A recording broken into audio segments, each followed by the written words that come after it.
Halo pemirsa Cokro TV, kita bersama dengan Bung Adi Prayitno lagi nih untuk bicarakan Pilkada Jakarta. Selamat datang Bung Adi. Siap, terima kasih Bang Sahal diskusinya.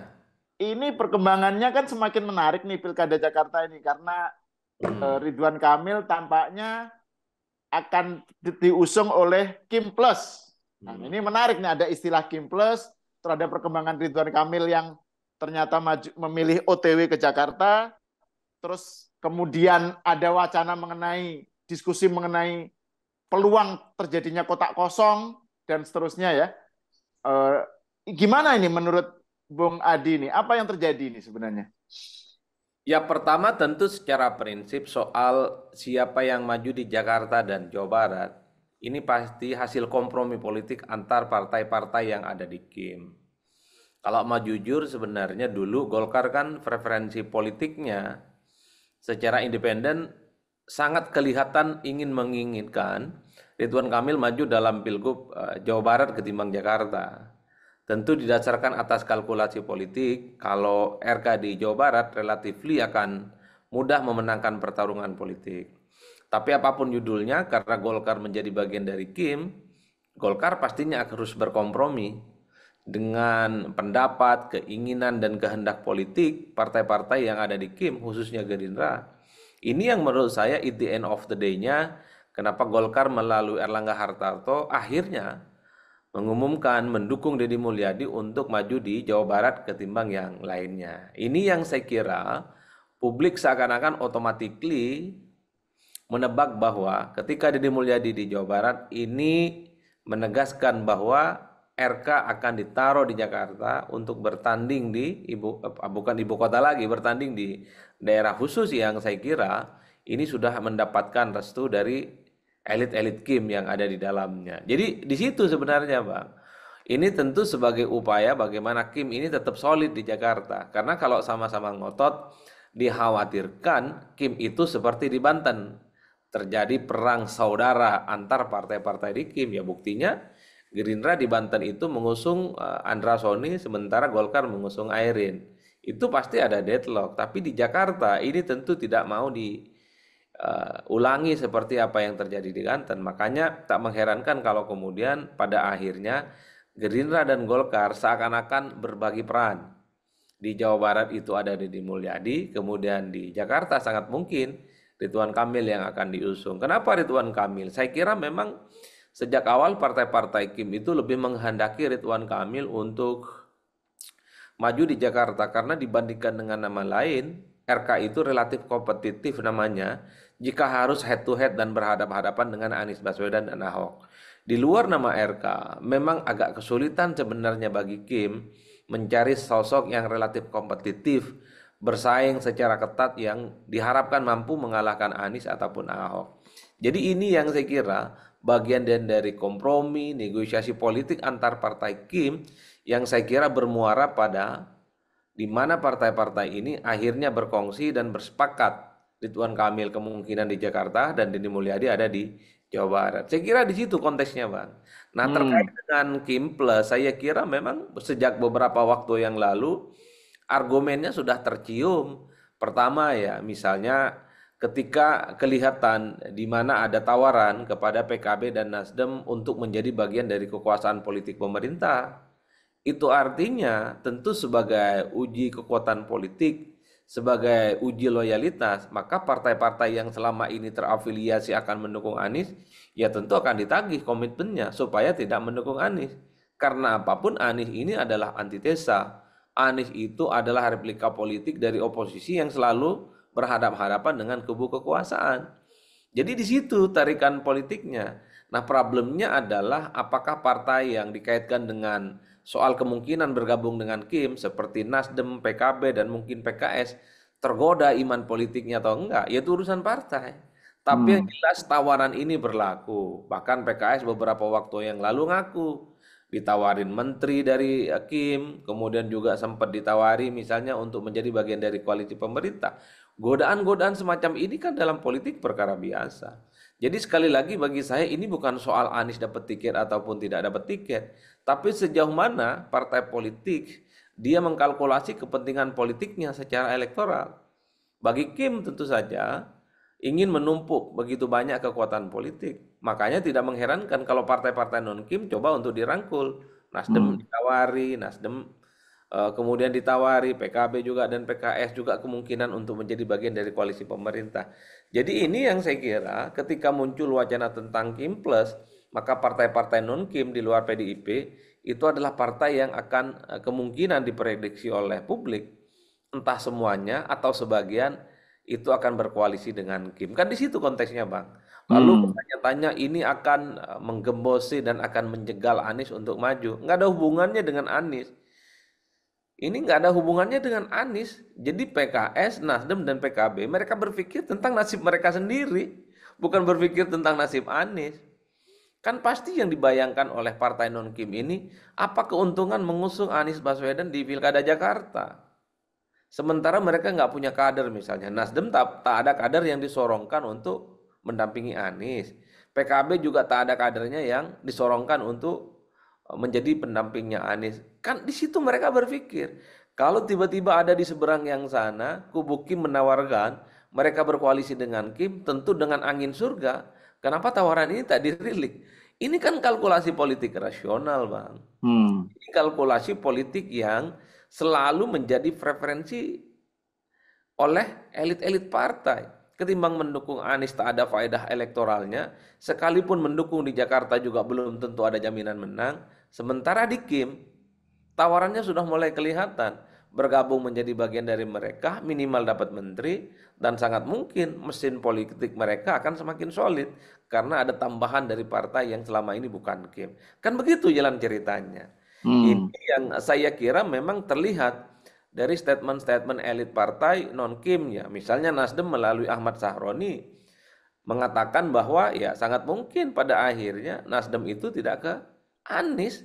Ini Ahmad Sahroni yang ngomong, bukan kader biasa, petinggi dan elit Nasdem. Itu kan semacam hilal politik bahwa per hari ini Nasdem pun tak bisa disimplifikasi, nggak bisa dikunci, hakul yakin 1000% akan ke Anies. Ini yang kemudian menyebutkan wah kayaknya akan ke Kim juga nih barang. Begitupun dengan PKB yang sejak awal mulai kelihatan kurang respect kepada Anies ketika ada proposal politik dari PKS tentang Anies dan Sohibul Iman. Bahkan PKB belakangan adalah partai yang nyaris tak pernah kembali bicara tentang kemungkinan akan mengusung Anies. Nah, yang menarik justru pernyataan PKS. PKS ngasih deadline ke Anies bahwa dukungan politiknya itu diberikan sampai awal Agustus. Apa deadline-nya? Anies diminta untuk menggenapi bahwa kursi yang sudah diberikan oleh PKS ini kan nggak cukup. Nyari tambahannya. Kalau sampai awal Agustus kursi untuk mengusung Anies maju dalam Pilkada Jakarta itu tidak cukup, bukan tidak mungkin. PKS akan seperti dalam Pilkada Sumut memberikan dukungannya kepada Bobi Nasution. Jadi Hmm. dulu kan kelihatan PKS ini kan cinta buta kan ke Anies Baswedan. Apapun bolak-balik ya Anies Baswedan. Nah, tapi sehari dua hari ini kita mendengar pernyataan politik dari PKS awal Agustus kalau Anies tidak kunjung menggenapi kursi dari PKS sebagai syarat mendaftarkan ke KPU Jakarta, ini yang kemudian membuat PKS bikin plan yang kedua, yaitu soal kemungkinan menjajah koalisi-koalisi dengan yang lain, salah satunya dengan Kim. Ini adalah anasir politik yang menurut saya bahwa partai-partai non-Kim memang juga mereka berhitung tentang dirinya, bagaimana menyelamatkan kepentingan politik mereka. Mereka bagaimana berhitung tentang untung dan ruginya secara politik, bukan soal Anies dan tak Anies bagi saya, Pak. Oleh karena itu, saya di berbagai kesempatan sudah mulai bicara. Ini juga harus menjadi warning kepada Anies. Anies jangan lagi menganggap dirinya adalah darling. Jangan selalu menganggap dirinya adalah the one and only sebagai magnet yang dikerubungi oleh semua partai. Jangan lagi menganggap dirinya sebagai zona nyaman. Jadi kalau Anies mau maju dalam Pilkada Jakarta, harus berani meyakinkan partai politik yang lain untuk mengusung dirinya.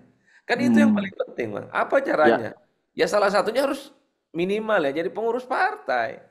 Coba kalau Hmm. Anies jadi pengurus Nasdem, jadi pengurus PKS atau jadi pengurus PKB, Pasti Anies diperjuangkan sampai mati, Bang. Mengingat Anies ini adalah kader mereka. Kalau per hari ini tiba-tiba tiga partai ini nggak ngusung Anies, jangan salahin partai ini. Karena mereka nggak ada hubungan apapun dengan Anies. Tiba-tiba pendukungnya membangun narasi ini adalah operasi untuk menjegal Anies. Bagi saya nggak ada hubungannya dengan jegal-menjegal. Toh Anies bukan kader mereka kok. Ya. Nah, Begitu, kalau kalau saya melihat dari jauh begitu ya logikanya. menarik tuh bahwa ternyata kalau dari sudut pandang apa partai-partai itu sendiri kan yang dihitung pasti keuntungannya sendiri, kepentingannya sendiri dan itu ya itu rasional saja gitu. Nah, tapi kalau misalnya dikaitkan dengan PDIP kan PDIP sampai sekarang kan juga belum mendapatkan partner nih dan artinya belum cukup untuk bisa mencalonkan sendiri sementara ada wacana bahwa PDIP itu di apa dikungkum atau dipagarin oleh Kim Plus supaya nggak bisa nyalonin gitu. Jadi ini di satu sisi ada narasi bahwa Kim Plus ini adalah upaya menjegal Anies supaya nggak bisa maju. Kemudian ada narasi yang lain bahwa Kim Plus ini adalah upaya untuk supaya PDIP nggak dapat partner gitu sehingga nggak bisa majuin calon juga gitu. Jadi ini menurut Bung Adi gimana? Ya, kalau Kim Plus itu diasumsikan sebagai upaya untuk mengajak tiga partai di luar Kim dan di luar PDIP, ya bisa dipastikan PDIP juga kehilangan momentum dan tak bisa mengusung calon. Kan di situ di awal saya sebutkan, ini kan ujiannya ada pada tiga partai itu yang sejak awal memberikan dukungan politiknya kepada Anies, Bang. Apakah PKB itu tertarik dengan Kim? Beberapa waktu yang lalu dalam ulang tahun mereka, mereka secara terbuka diajak kok oleh Gerindra bergabung dengan koalisi Kim. Kalau memang PKB itu tertarik dengan koalisi Kim, kalau kemudian salah satu syaratnya adalah supaya tegak lurus dan tidak nyerong-nyerong misalnya, mendukung pihak oposisi seperti Anies, ya kan pilihannya ada di PKB. Mau atau tidak? Yang identik dengan Anies itu sebenarnya ada PKS dan Nasdem. Hmm. Nasdem itu apapun judulnya, sebelum jadi partai, masih jadi ormas, Anies salah satu inisiator dan deklarator Nasdem sebagai salah satu ormas terbuka saat itu. Makanya tidak mengherankan beberapa waktu yang lalu ketika Nasdem usung Anies, mereka mengatakan Anies ini biru banget. Oh itu rasional, kan tinggal diuji. Apakah Godan masuk Kim dengan catatan tidak mengusung Anies di Jakarta akan diterima atau tidak oleh Nasdem? Kan semua tergantung pada Nasdem, Bang. Hmm. Yang identik dengan Anies itu adalah PKS. Dari dulu orang mengatakan DNA politik Anies itu adalah PKS. Tapi pernyataan PKS sehari dua hari ini menegaskan bahwa Anies tidak sepenuhnya ber-DNA PKS. Karena PKS mengatakan per hari ini Anies bukan kader PKS. Ditawari masuk PKS juga belum masuk PKS. Termasuk misalnya ada waktu yang diberikan batas maksimal kepada Anies untuk nyari kursi tambahan untuk menggenapi syarat mendaftarkan ke Jakarta. Ini kan menjadi penegas bahwa Anies itu bukan cinta matinya PKS sampai hari ini. Itu Hmm. saya menduganya. Kalau tiga partai PKB, Nasdem dan PKS setuju dan bergabung dengan Kim, ya bisa dipastikan Anies wassalam, PDIP pun nggak punya partner koalisi. Tapi bagi saya, terlepas ini soal bagaimana ajakan-ajakan dari Kim, saya tentu tidak berharap ada kotak kosong di Jakarta. Hmm. Apapun judulnya, pilkada itu ruhnya adalah kompetisi. Ada persaingan. Apapun judulnya, partai politik itu adalah pabrik. Di mana tempat orang-orang yang didesain dan dipersiapkan untuk menjadi calon pemimpin. Aneh kalau pada akhirnya partai-partai itu berkongsi dengan Kim, tidak mencalonkan kader mereka, kemudian memberikan dukungan secara mayoritas kepada jagoan yang akan diusung oleh Kim. Kan aneh politik kita pada akhirnya. Hmm. Siapapun yang akan diusung oleh partai-partai ini. Ini bukan soal Anies lagi, bukan hanya soal Ahok. Siapapun yang diusung. Yang penting Jakarta itu persaingannya adalah antara orang dengan orang. People by people. Bukan orang dengan kotak kosong. Sehingga kita punya portofolio yang baik. Bahwa dalam pilkada selain soal kalah yang menang, ini adalah kompetisi antar orang, partai berani mengusung kader terbaik mereka atau siapapun yang menurut mereka rasional Yusuf untuk menjadi bagian penting dalam merawat demokrasi. Oleh karena itu, Pilkada Jakarta apakah melawan kotak kosong atau tidak, tentu kuncinya ada di partai-partai yang ada di luar non-Kim ini, Pak. Itu aja kuncinya. Hmm. Nah, kalau misalnya tadi skenario yang diungkapkan oleh Bung Adi terjadi ya, misalnya tiga partai itu bergabung ke Kim, ya, janjinya Kim plus, betul-betul Kim plus, menyisakan PDIP di luar. Kemudian kan untuk menghindari kotak kosong, kemudian ada opsi yang lain yaitu calon independen. Sudah Seberapa lewat, jauh masanya sudah lewat, kemungkinan Bang. munculnya pandan independen? Oh, udah lewat ya? Ya, kalau calon perseorangan atau calon independen, saya kira sejak 5 bulan yang lalu sudah ditutup oleh KPU di seluruh Indonesia. Oh, oke oke. Jadi dalam masa tahapan itu hari ini yang dibuka hanya kesempatan calon gubernur, bupati, wali kota yang diusung oleh partai politik. Jadi calon perseorangan itu sudah tak ada lagi. Beberapa Hmm, waktu yang hmm. lalu sudah dibuka. Tapi karena sepi peminat, tak ada orang yang kemudian memenuhi kualifikasi. Di Jakarta kan ada yang nyalon dari perseorangan. Tapi Ya, satu mereka itu didiskualifikasi karena persyaratan administratifnya tidak terlampau bisa dipertanggungjawabkan. Jadi dalam konteks itulah saya selalu mengatakan bahwa apapun yang terjadi jangan sampai melawan kotak kosong. hmm, Ini hmm, hmm. Jakarta daerah khusus yang saya kira selalu menjadi portofolio, jadi rujukan dan menjadi epicentrum peradaban politik di seluruh daerah-daerah Indonesia. Jadi kiblat politik kita itu adalah Jakarta, Bang, dibandingkan dengan yang. Ya. Nah, terus ini Bung, jadi ini calon independen udah pasti nggak bisa. Jadi dan kita tidak pengen ada kotak kosong. Nah, terus kalau misalnya ini kan kita masih bicara skenario-skenario ya. Tadi kan ada tiga partai bergabung ke Kim. Andikan tiga partai itu PKS, Nasdem dan PAN. Sorry, PKS, Nasdem dan PKB. Tapi kalau ternyata hanya dua, misalnya PKB dan Nasdem. Nasdem ya, PDIP dan PKS di luar terus mereka bergabung. Nah ini menarik juga karena kan beberapa waktu lalu Bung Adi bilang bahwa dia bisa aja terjadi kemungkinan PKS dengan PDIP bergabung, kemudian mencalonkan paket Anies dengan cawagupnya bukan Ahok gitu. Karena dari segi aturan juga nggak mungkin dan juga dari segi Ahoknya sendiri nggak mau gitu. Nah jadi ini itu seberapa jauh kemungkinan itu terjadi? Karena kan Bung Adi bilang bahwa Ahok juga bisa berperan untuk melumerkan barier di antara para pendukungnya. Jadi kans adanya persatuan antara PKS, gabungan antara PKS dengan PDIP ini gimana, Bung Adi?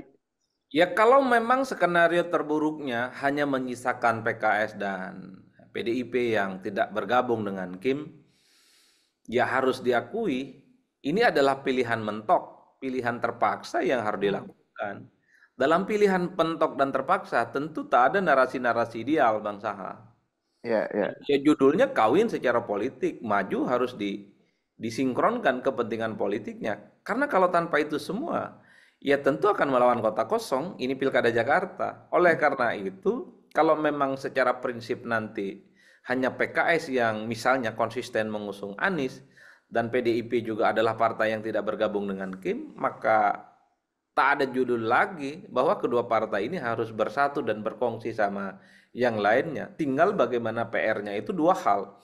Pertama, menyamakan kepentingan-kepentingan politik secara nasional, terutama di level basis elit mereka, karena sangat kelihatan sekali di elit-elit PDIP itu kan masih sangat tidak mau ya untuk berkoalisi dengan Anies Baswedan. Minimal kan muncul dari statement-statement mereka yang berbau sangat ideologis. PDIP itu sangat ideologis kan, partai politik yang saya kira di mana ideologi menjadi garda terdepan dalam menentukan sikap politik. Yang kedua adalah mendamaikan basis konstituen mereka. Karena sampai saat ini pendukung Anies dan pendukung PDIP plus Ahok itu adalah dua kolam yang saya kira per hari ini berbeda secara diametral. Tapi Hmm. seiring dengan kepentingan politik ya saya kira memang karena politik kita itu adalah politik cair, politik meleleh, tentunya secara perlahan saya menduga bahwa mereka kedua kubu ini bisa didamaikan dengan satu sama yang lainnya. Apalagi misalnya ada pengakuan dari Anies sudah mulai akrab dan hangat kembali dengan Ahok sering WA-WA-an. Ini kan yang saya sebut di awal. Ini adalah semacam modal sosial, modal politik yang bisa dikapitalisasi bahwa PDIP dan PKS itu bisa bertemu. Seperti halnya di tempat yang lain. Karena di wilayah-wilayah lain PKS dan PDIP kan berkoalisi, Bang. Nggak ada Hmm. persoalan mereka. Cuman kan di Jakarta ini ada eksepsionalnya. Ketika ada variabel Ahok maju Jakarta 2017 yang dibaluri dengan isu-isu agama. Jadi terluka karena perasaan itulah yang saya kira masih belum ahlan wasahlan kepada Anies jika kemudian PDIP itu harus berkoalisi dengan orang yang selama ini telah terbukti menghancurkan Ahok pada titik nadir dalam Pilkada Jakarta. Jadi di situ Bang saya melihatnya.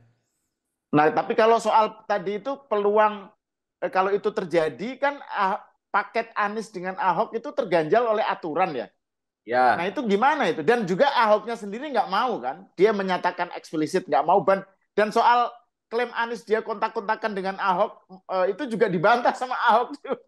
Dia bilang Anies tuh hanya sekali WA sama dia itu pun hanya untuk ngetes apa nomornya gitu. Ketemu pun hanya 3 kali selama selama ini. Jadi ini kan Ahoknya sendiri nggak mau, terus juga terganjal aturan. Nah itu gimana? Apakah dari segi bagaimana itu disiasati itu oleh kedua partai itu? Andai mereka kemudian berada di posisi tadi itu, nggak ada pilihan lain kecuali bergabung. ya tentu pilihannya bukan Ahok. Kalaupun Oke, toh harus Anies yang diusung, mungkin wakil yang disorongkan oleh PDIP adalah nama lain. Saya kira oke. di Jakarta PDIP kan banyak stok ya. Dulu ada muncul nama Risma, ada nama Azwar Anas. Itu Pak nama Andika yang ya. betul, Andika. Meski belakangan Pak Andika itu kan hampir bisa dipastikan maju di Jawa Tengah kan. Oke ya. Pernah pernah muncul nama lain gitu. Adalah anggota dewan yang terpilih dari Dapil Jakarta kan juga sempat dimunculkan. Oleh karena itu, ini yang saya kira memang kita tidak pernah tahu bagaimana dinamika politik ke depan. Karena kalau kita melihat argumen kawan-kawan Nasdem dan PKB secara umum per hari ini, mereka juga tidak mau diklaim sebagai partai politik yang kemungkinan tidak akan mendukung Anies, Bang. Mereka juga nggak terima dituduh sebagai partai yang akan meleleh di tengah jalan meninggalkan Anies Baswedan per hari ini ya. Nah, Hmm. tinggal kita uji betul nggak imannya nggak meleleh atau jangan-jangan memang mereka ini secara perlahan sudah mulai cari exit plan supaya tidak kelihatan meninggalkan Anies bergabung dengan Kim, di Kim dapat tempat yang baik, tapi di para pendukung Anies mereka tidak dimusuhi. Kan itu ini partai-partai sedang cari exit plan yang aman aja judulnya, Bang. Hmm. Hmm. Tidak Hmm. mau kelihatan meninggalkan Anies karena apapun ya loyal dan strong voternya Anies ini kan kuat. Apalagi di medsos kan paling kuat ya. Ini yang saya Hmm. kira memang kita tinggal lihat, kita tinggal uji betul tidak bahwa PKB, Nasdem dan PKS ini cinta buta kepada Anies. Jadi Kalau di medsos panggilannya Abah, dipanggilnya ya oleh para pendukungnya itu Abah. kan selama ini partai-partai ini katanya mengusung Anies itu karena nilai, karena Hmm. kompetensi, Ya, karena ya. track record dan persahabatan yang cukup lama dibangun oleh antara mereka ya. Tinggal diuji aja. Apa betul mereka itu berkoalisi dan mendukung Anies tanpa syarat? Itu aja judulnya, Bang. Hmm. Hmm. Kan Hmm. partai Hmm. ini kan kalau kita melihat kecenderungan secara umum, hari ini tempe, besok bisa renang. Dan mereka selalu Nggak usah nunggu besok, mungkin hari ini juga pagi pagi tempe sore dele. kan Nah kalau terus partai ini, begitu dan argumennya mereka nggak mau misalnya disebut sebagai partai yang pelimpan. ya, Pasti selalu berargumen bahwa ini bagian dari dinamika politik yang sulit dihindari. Alamak, hmm. indah betul argumennya. Bilang bilang aja Nah, selamat kan gitu aja. nah terus ini Bung Adi ini apa namanya kemungkinan yang lain kan tadi itu bahwa kemudian tidak terjadi kotak kosong lah. Kita berharap tidak terjadi kotak kosong dan RK tetap on the way to Jakarta di Jakarta ya. Dan misalnya katakan aja Anies tetap dapat tiket gitu misalnya dengan cara bagaimana gitu misalnya kita nggak tahu lah. Tapi andekan terjadi head to head Anies melawan RK. Nah ini kan dengan waktu yang terbatas ya eh, dan elektabilitas Anies kalau menurut sejumlah survei mutakhir kan hasil survei terbaru kan dia posisinya tertinggi dan Ahok setelah itu baru RK. Tapi kalau menurut indikator kalau misalnya head to head antara Anies dengan RK ada peluang suara RK itu mendapatkan limpahan dari suara yang lain gitu. Maksudnya Anies justru malah posisinya relatif stagnan, RK bisa naik gitu. Nah, menurut Bung Adi, kan Bung Adi di kesempatan kemarin mungkin di Kompas TV atau di mana menyatakan bahwa elektabilitas RK itu bisa terdongkrak itu karena sejumlah hal gitu loh. Jadi ini bagaimana menurut Anda terjadinya peluang head to head ini, itu RK seberapa jauh peluangnya? Ya, saya begini argumennya, Bang. Anggaplah misalnya di Jakarta ini nggak ada kota kosong dan terjadi perang terbuka antara Anies dan Ridwan Kamil. Saya ditanya, apakah Ridwan Kamil akan mampu mengalahkan Anies? Saya jawab kemungkinan itu ada dan cukup terbuka. Satu jawabannya. Saya menyebutnya ada yang disebut dengan kutukan petahana, Bang. Ah, ya, ya, Kenapa ya.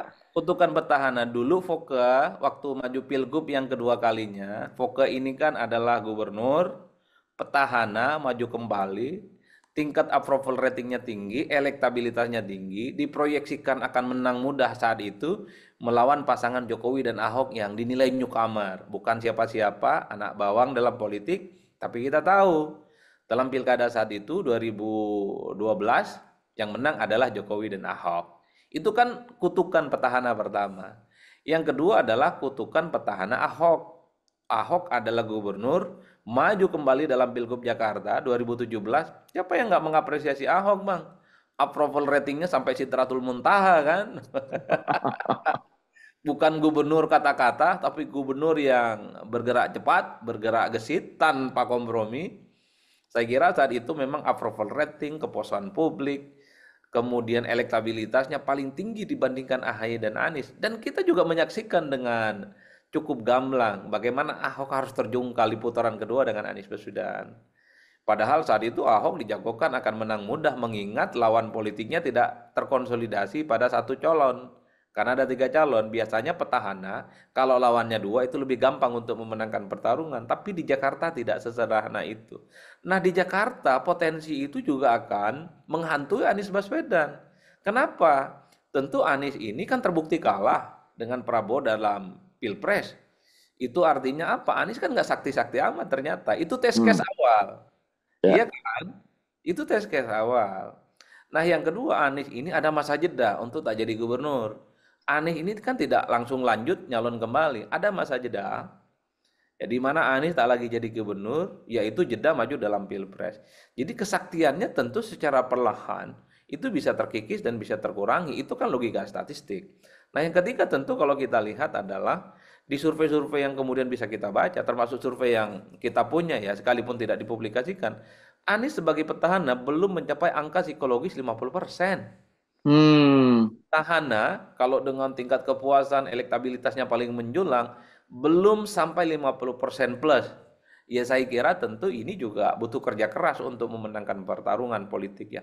Jadi variabel ini yang saya coba untuk analisa bahwa dalam konteks itulah kemudian bukan tidak mungkin Anies juga potensial untuk bisa dikalahkan. Meski harus kita akui per hari ini Anies itu elektabilitasnya paling menjulang dibandingkan dengan yang lain. Dibanding Ahok dengan RK paling menjulang memang Bang. Tapi argumen yang saya bangun ini adalah salah satu celah yang besar. Bagaimana Anies itu kesaktiannya dalam banyak hal sebenarnya masih banyak kelemahan dan bolong-bolongnya masih bisa dikapitalisasi oleh kubu Kim dan Ridwan Kamil untuk bisa memenangkan pertarungan. Kan itu yang saya tangkap. Nah, argumen selanjutnya yang saya sebutkan soal kemungkinan RK menang di Jawa Barat, ini andai terjadi head to head ya dengan Anies. Kita tahu bahwa mesin politik Kim, Bang, solid kok mereka dalam Pilpres di Jakarta menang, apalagi ada Kim plus, ada tambahan partai, apalagi misalnya PKS gabung sama Kim. Kan kalau mau jujur sebenarnya hampir separuh kekuatan politik Anies ada di PKS, Bang. Apalagi misalnya wakilnya Ridwan Kamil dari PKS. Secara Hmm, perlahan tentu kekuatan politiknya Anies itu berkurang karena PKS misalnya pindah ke lain tempat. Agak ya. beda ceritanya. Kalau cuma Nasdem dan PKB yang PKS ada di barisannya Anies, ini agak beda ceritanya. Artinya apa? Secara mesin politik, pendukung RK nanti akan bisa diandalkan dan cukup mendidih. Nah, yang ketiga saya sebutkan, RK harus cari wakil yang saya kira mampu memberikan faedah secara signifikan terkait dengan elektabilitasnya Ridwan Kamil. Siapa? Terutama adalah sosok yang di kalangan pemilih Muslim perkotaan di Jakarta bisa Hmm, diterima. Karena kan pemilih Muslim di Jakarta ini kan otomatis dan mayoritas per hari ini itu ke Anies Baswedan. Nah, satu-satunya argumen yang menurut saya siapa sosok itu dari PKS, Bang. Karena PKS ini basisnya di Jakarta. Kalau wakilnya RK itu dari PKS, bukan tidak mungkin secara perlahan kekuatan politik Anies, kemudian figur-figur yang dinilai mampu mengakumulasi dalam kaitan pemilih Muslim, itu kemudian secara perlahan kemudian bisa memberikan dukungan politiknya ke Ridwan Kamil. Jadi di situ saya membaca dari hmm. argumen politik, argumen statistik, argumen angka-angka dan kemungkinan-kemungkinan yang lainnya. Nah, itu kalau misalnya tiga faktor itu terpenuhi dan apa dengan waktu yang katakan aja masih ada beberapa bulan, itu Ridwan Kamil untuk mengalahkan Anies ya bisa terbuka gitu ya. Nah, tapi yang menarik juga andaikan ini terjadi ya, ini yang menarik karena RK dan Anies ini kan sama-sama pernah menjadi gubernur ya, pernah menjadi gubernur. Dan kalau ada terjadi debat gitu ya, itu kan misalnya pasti kan perdebatan di Jakarta itu kan soal-soal yang sifatnya teknokratis ya.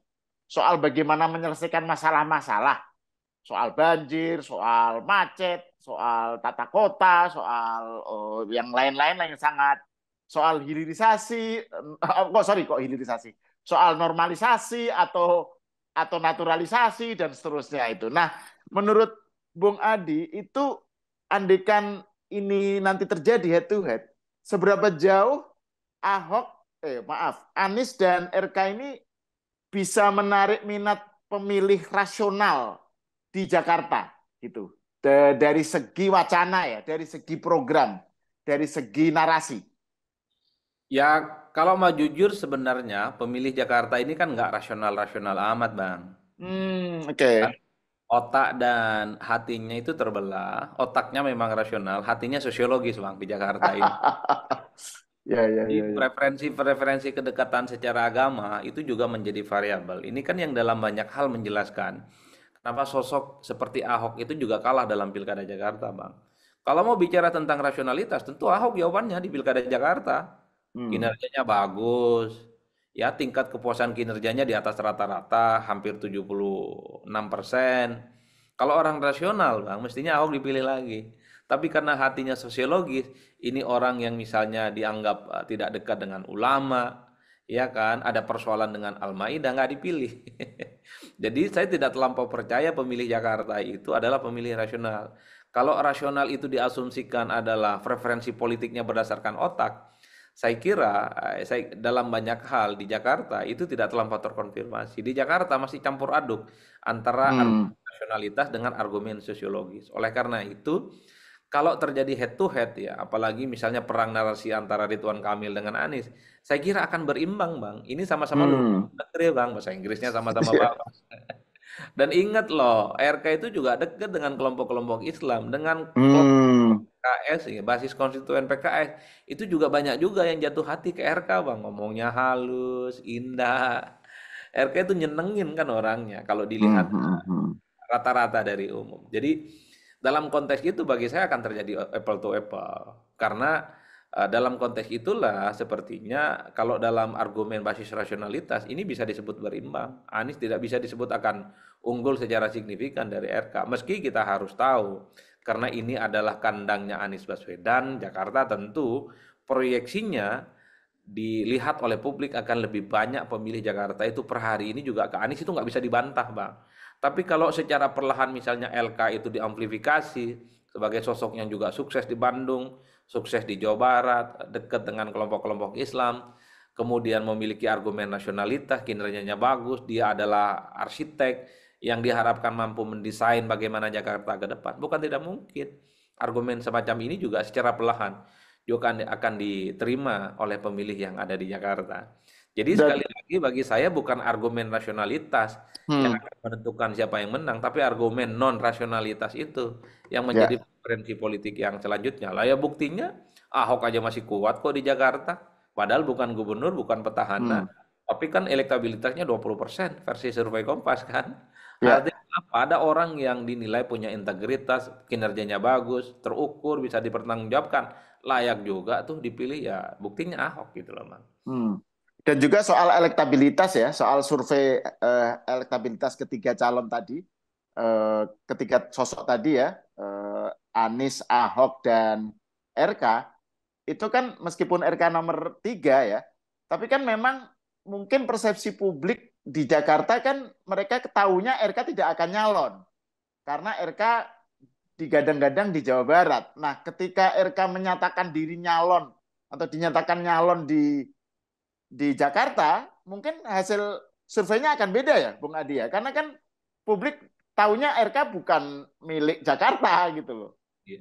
Kan sebenarnya survei yang muncul ini adalah survei yang memotret kondisi alamiah, di Hmm. mana belum ada calon yang agresif melakukan sosialisasi dan kerja politik, Bang. Ya, ya, Kan belum oke, ada oke. billboard, belum ada billboardnya Anies, belum ada billboard Ahok, belum ada billboardnya RK, belum. Hanya bunyi-bunyian aja kan, bunyi-bunyi media, Ya, bunyi-bunyi ya. medsos. Yang kemudian terkonfirmasi di Jakarta, muncullah angka-angka di survei itu. Akan beda ceritanya. Kalau sosialisasi dilakukan oleh setiap calon, ini sudah bermunculan. Mereka itu kampanye lewat darat dan lewat udara, termasuk misalnya serangan-serangan hitam, negatif campaign kan. Wah, pasti akan dihitung. Wah, Anies petahana ini yang dikerjakan dan mana yang tidak dikerjakan. Gitu kan? Begitu Hmm, hmm, dengan hmm. RK, apa plus dan minusnya. Ini kan juga akan berpengaruh secara signifikan. Ingat loh, pengaruh kampanye itu hampir 60% bisa mengubah pilihan politik orang, Bang. Ya, Ini ya, ya. ini belum tempur aja ini barang. Kan Hmm, kalau hmm, hmm. ibarat dalam pertarungan politik, ini kan ibarat orang lomba panjat tebing. Jadi kalau panjat tebing itu kalau bisa yang sudah di atas itu ditarik kakinya Bang pelan-pelan turunin. Sambil lalu dirinya tuh memanjat secara Ya, perlahan ya. ya, bisa melewati yang lain. Nah, itu pertarungan politik kita. Satu sisi dia nyerang yang lain, bagaimana sisi negatifnya, sambil sisi yang lainnya dirinya itu diangkat dengan hal-hal yang sifatnya positif Hmm, supaya perlahan dia elektabilitasnya tinggi dan diterima oleh publik. Nah, itu belum dilakukan. hmm, hmm, hmm, hmm. Nanti itu kalau sudah ada keputusan resmi dari KPU siapa yang menjadi calon, nah politik panjat tebing di kita itu akan dilakukan. Dan itu akhir bulan ini ya, akhir bulan ini kan ya. Agustus tanggal 27 29 pendaftaran. Oh, Di oke. situ akan Ya, ya, kelihatan ya. siapa yang akan menjadi jagoan di Jakarta. Hmm, hmm. Akankah terjadi RK versus Anies ataukah Kim versus Kota Kosong? Karena saya juga tidak terlampau yakin, Bang. Kalau memang Anies nggak bisa maju, tentu jawabannya tidak bisa diserhanakan dengan Ridwan Kamil, jagoan dari Kim. Ya kalau lawannya Kota Kosong, ngapain harus punya nama besar seperti Ridwan Kamil? Nah, itu Justru menarik itu. Nah, itu menarik, Bung. Kalau misalnya itu yang terjadi, nah ini saya jadi, ini pertanyaan terakhir ya, soal eh, faktor Jokowi ya, Jokowi faktor, Jokowi efek.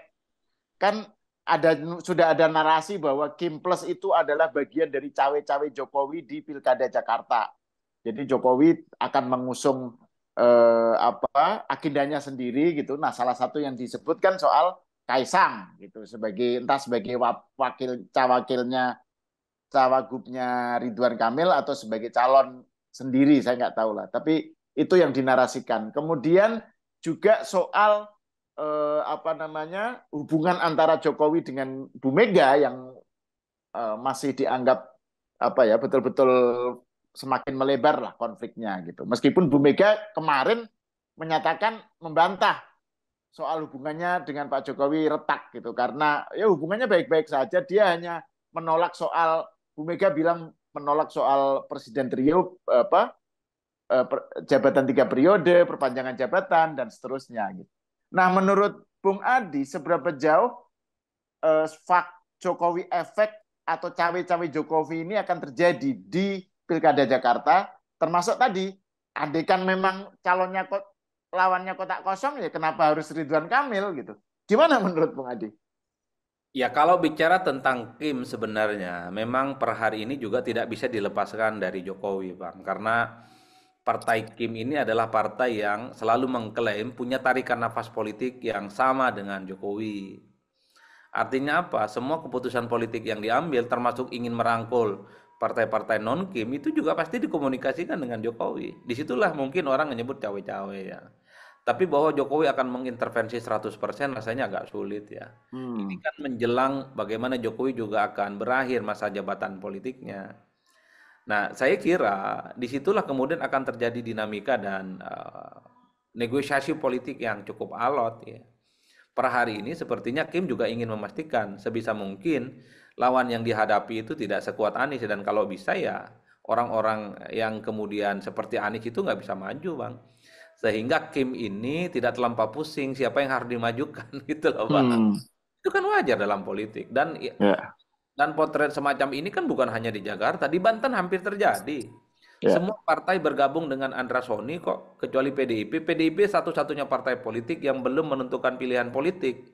Apakah bergabung dengan Golkar atau tidak? Kalau PDIP juga bergabung dengan Andra Soni yang diusung oleh diusung oleh Gerindra, di situ ada PKS, ada PKB, ada Nasdem, ya bisa dipastikan di Banten pun juga akan melawan kota kosong. Jadi ini seakan-akan bukan hanya ingin menjegal Anies, di Banten potensi ke arah itu juga ada kok. Hmm. Itu kepentingan bagaimana elit-elit partai berkongsi. Kan begitu jalan ceritanya, Bang. Meski Ya. belakangan ini kita mulai dengar PDIP memutuskan untuk bergabung dengan Golkar di Banten, yang itu artinya Banten bisa dihindari dengan kota kosong. Di Sumut juga iya, hanya PDIP loh sendirian. Tapi kan kursi PDIP kan cukup untuk memajukan calon sendiri. Nggak ada lawan kota kosong. Apakah di situ disebut bahwa akan menjegal PDIP? Enggak. Ya karena Hmm. partai yang lain nggak tertarik aja berkoalisi dengan PDIP. Mungkin sebagai partai yang nggak menang pilpres, daya tawar untuk mengajak partai yang lain kalah kuat dibandingkan dengan Gerindra gitu ya, sebagai partai pemenang pilpres. Nah di Jakarta juga begitu. Tinggal kita uji. Saya menduga kalau memang Anies itu nggak bisa maju dan lawannya kota kosong, ya jawabannya belum tentu Ridwan Kamil, Bang.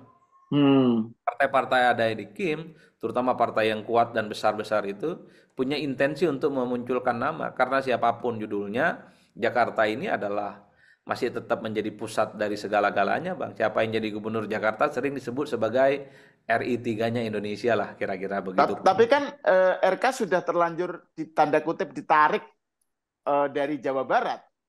Ya betul, Artinya, tapi per hari ini kan tidak ada deklarasi secara terbuka, secara oke, definitif oke. dari elit Kim bahwa automatically RK itu diusung di Jakarta. Kan hanya sebatas tafsir. Ketika Deddy Mulyadi itu diusung Golkar di Jawa Barat, seakan-akan ini automatically RK di Jakarta. Tapi pernyataan RK maju dalam Pilgub Jakarta belum muncul loh, Bang. Tidak definitif. Nah, politik kita itu kacaunya begitu, Bang. Ya kalau mau adil sebenarnya, ya kalau Deddy Mulyadi di Jawa Barat, ya RK dong di Jakarta. Nggak ada bantahan. Jangan dispekulasikan lagi. Mau ngelawan kota kosong, mau melawan Anies, mau melawan Ahok, ya RK di situ barangnya. Tapi di Hmm. politik kita ini kan apapun bisa berubah dalam hitungan detik. Iya. Kan itu repotnya. Nah, saya menduga kenapa RK ini tidak terlampau langsung diumumkan sebagai calon gubernur? Khawatir yang dilawan itu kota kosong. Kalau kota kosong yang dilawan, ya saya juga tidak terlampau meyakini RK yang akan disebut sebagai calon gubernur Jakarta. Ya Ya, iya dong, tapi menarik. ingat loh Bang, Ya. tapi ingat sekalipun melawan kota kosong belum tentu menang. Hati-hati Betul, juga betul. tim ini. Contoh di Ya, ya. Makassar kan, waduh itu kota kosong yang menang. Ingat jangan-jangan ada kekuatan politik yang menggerakkan untuk memilih kota kosong. Wah, kalau yang menang kota kosong seperti di Makassar pilkada beberapa waktu yang lalu, malu betul ini barang lah. Tapi semoga aja itu tidak terjadi lah ya di Nah ya kita Jakarta. nggak berharap ada kota kosong gitu. Kita Oke. berharap ada kota penuh yang maju di Jakarta. Kota Ya, satu, kota yang dua saling ideal berhadapan. sebenarnya yang ideal tadi misalnya terjadi head to head itu adalah Anies melawan Ridwan Kamil. Nah, itu akan Betul. akan True. banyak hal yang bisa kita nikmati itu dari pertempuran itu, dari pertandingan itu gitu. Kalau Anies versus RK, saya kira ini adalah pertempuran para dewa. Menarik, menarik. Ya, ya. Ya, orang yang punya track record, mesin politik yang solid, argumen-argumennya rasional. Wah, saya kira Jakarta memang akan menjadi lokomotif dan menjadi contoh gitu ya. Tapi Ya. kalau melawan peta kosong ya sudahlah, kita nggak perlu lagi ngomong pilkada di Jakarta.